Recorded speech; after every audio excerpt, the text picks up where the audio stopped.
Right, ఇక ఇదే అంశానికి సంబంధించి మనతో డిస్కస్ చేయడానికి జూమ్ లైవ్ లో సిద్ధంగా ఉన్నారు అనలిస్ట్ పెంటపాటి పుల్లారావు గారు, అలాగే global Telangana association founder Vishweshwar Reddy గారు. నమస్తే అండి పుల్లారావు గారు, విశ్వేశ్వరరెడ్డి గారు. నమస్కారం అండి.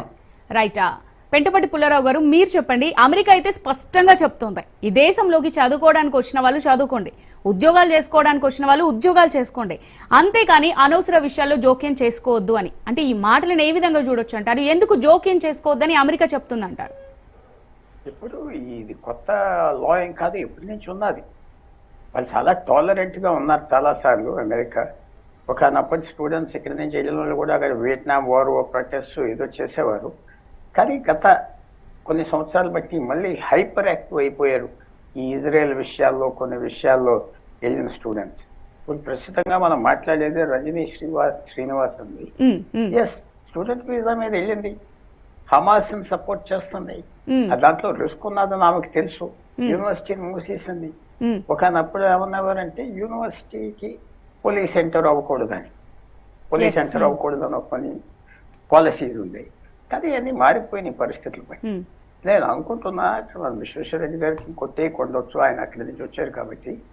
ఏమిటంటే ఇది విశేషంగా ఈ గత సంవత్సరం 2 సంవత్సరాల్లో ఇజ్రాయెల్ మీద ప్రతి యూనివర్సిటీలో, ప్రతి సిటీలో వాళ్ళు వైలెంట్ యాక్టివిటీస్ చేయటం, మూసేయటం, దాంట్లో ఫారెన్ స్టూడెంట్స్ పార్టిసిపేట్ చేయటం ఒక పెద్ద ఇంపాక్ట్ వచ్చింది. నేను ఈ విషయంలో ఎస్, నీ గ్రీన్ కార్డ్ ఇచ్చే, చదువుకో, ఉద్యోగం చేసుకో, దాంట్లో ఇచ్చినప్పుడు కూడా క్లియర్గా నువ్వు క్రిమినల్ యాక్టివిటీ చేయకూడదు, కన్విక్ట్ అవ్వకూడదు, కొన్ని ఉన్నాయి. అవి వైలేట్ చేస్తే పంపించేస్తున్నారు. అట్లా తప్ప మన దేశంలో మనం సహిస్తావా?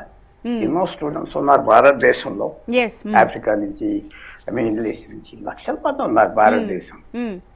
వాళ్ళని క్రిమినల్ యాక్టివిటీ చేస్తే మనం డిపోర్ట్ చేస్తాం, వీసా క్యాన్సిల్ చేసి ఇంకా అసలు ఆలస్యం లేకుండా కూడా చేస్తాం మనం. సో అది నేనేం తప్పనుకోవట్లేదు, అదో మంచి ఫెయిర్ వార్నింగ్. వాళ్ళ దేశంకి వెళ్ళాం, వాళ్ళ లాస్ మనం రెస్పెక్ట్ చేయాలి, వైలెంట్ గా చేయకూడదు అన్నారు, చేస్తున్నారు. వీళ్ళేం తెలుగు తక్కువగా చేయట్లేదు. వాళ్ళు ఎందుకు చేశారు అక్కడికి వెళ్ళి? అది వాళ్ళు బిలీఫ్ ఉంటే చేశారా, బిలీఫ్ ఉంటే దానికి పరిణామం ఇది. సో తప్పకుండా నేనేం తప్పు పట్టలేదు.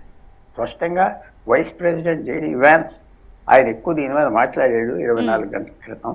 ఆయన క్లారిఫై చేశాడు, గ్రీన్ కార్డు నీకు ఇండెఫినెట్ రైట్ కాదు అన్నాడు.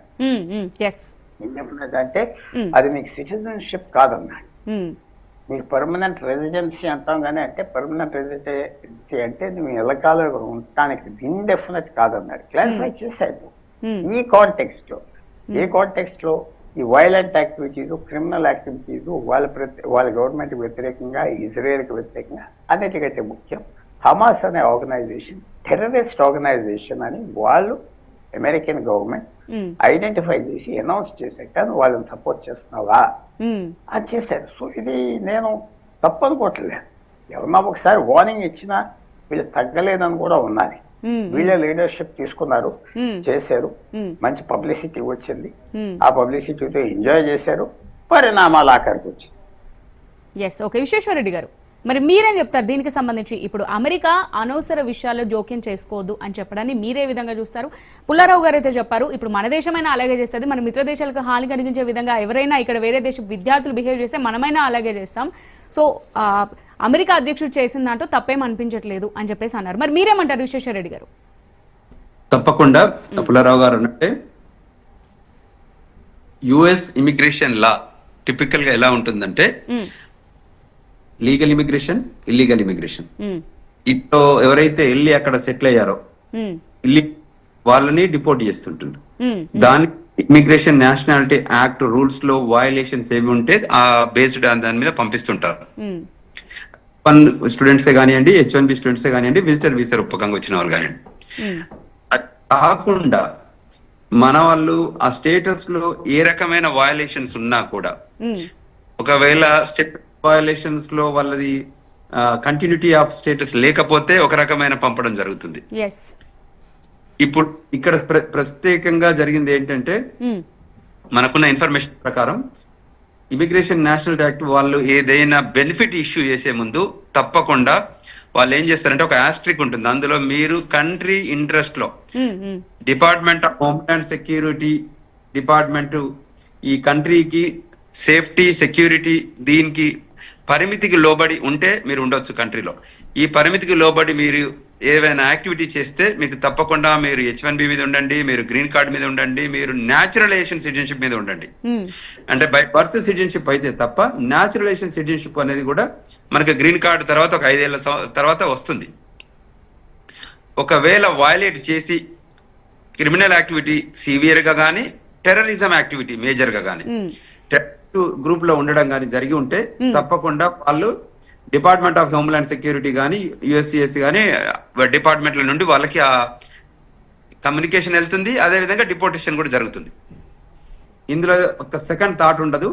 ఆ వాయిస్ ఎవరు చేసినా కూడా తప్పకుండా వాళ్ళు వెళ్లాల్సిందే.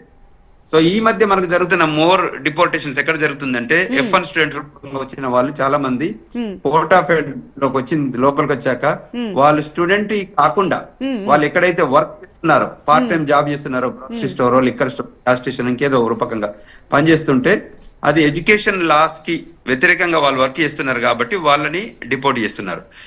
పోర్ట్ ఆఫ్ ఎంట్రీలో ఇండియాకి వెళ్ళి మళ్ళీ వస్తున్నప్పుడు ఇన్వెస్టిగేషన్ చేసి సెకండరీ ఇన్స్పెక్షన్ కి తీసుకెళ్లి అక్కడి నుంచి పంపించడం జరుగుతుంది.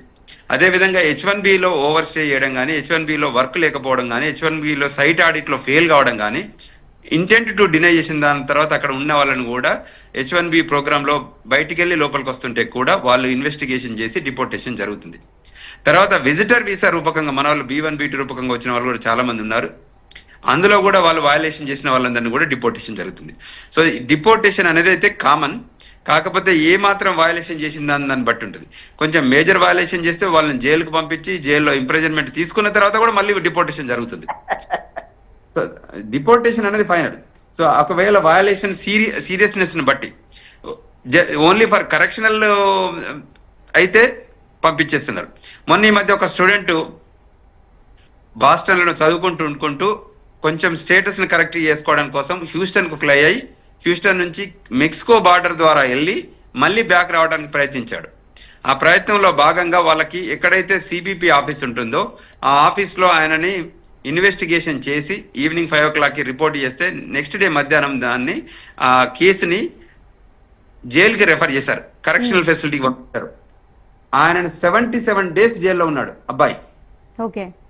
దాని తర్వాత 77 days తర్వాత మళ్ళీ డిపోర్ట్ చేసి ఇండియాకి తీసుకొచ్చారు. సో ఈ రకంగా అంటే సివియారిటీ ఎంత ఉంది అనేది మన విద్యార్థులకు తెలియాలి. అక్కడ ఏదైతే లీగల్ ను మనము ఫాలో కాకుండా ఇల్లీగల్ యాక్టివిటీ చేస్తే violation of any immigration laws, they are bound to be deported, they are bound to be punished, they are bound to be jailed. ఇవి పక్కా జరుగుతున్నాయి. ఈ అండర్లైన్ ఫ్యాక్టర్ను చూసుకొని తప్పకుండా వాటిలో లోబడి వాటి ఫ్రేమ్వర్క్ లో ఉంటే బాగుంటుంది. మేము అందులో భాగంగా ఉన్న వాళ్ళకి ఎడ్యుకేషనల్ గా సెమినార్స్, సింపోజిజమ్స్, తర్వాత కమ్యూనికేటివ్ ఏదైతే వెబినార్స్ కానివ్వండి, అదేవిధంగా మా లా ఫర్మ్ ద్వారా కూడా వాళ్ళకి మంచి గైడెన్స్ కానివ్వండి ఇది ఇస్తున్నాం. ఎందుకంటే ప్లీజ్ డోంట్ వయలేట్ ఎనీథింగ్. మీకు నాలెడ్జ్ లేకపోతే మమ్మల్ని రీచ్ అవుట్ కాండి, మేము గైడ్ చేస్తాం, ఎడ్యుకేట్ చేస్తాం, కౌన్సిల్ చేస్తాం. సో దట్ మీరు ఆ ఇమిగ్రేషన్ నేషనాలిటీ యాక్ట్ ఫ్రేమ్వర్క్ లోనే ఉండగలుగుతారు. మీరు ఏదైతే పర్పస్ కోసం అమెరికా వస్తున్నారో ఆ పర్పస్ ను డిఫీట్ కానియొద్దు, దానిలో మీరు విక్టోరియస్ గా ఉండాలి. ఆ పర్పస్ లో మీకు మాస్టర్స్ చేయాలి, H1B రావాలి, గ్రీన్ కార్డ్ రావాలి, సిటిజన్షిప్ రావాలి, మళ్ళీ మీ పిల్లలు అమెరికాలో పుట్టాలి, వాళ్ళకి సిటిజన్షిప్ రావాలనే ఉద్దేశంతో ప్రయత్నం జరుగుతుంది. సో అందులో భాగంగానే మాకు ఈ మధ్య వచ్చిన కేసెస్ అన్నిట్లలో కూడా వాళ్ళకి సీరియస్ గా సిన్సియర్ గా గైడ్ చేస్తారు.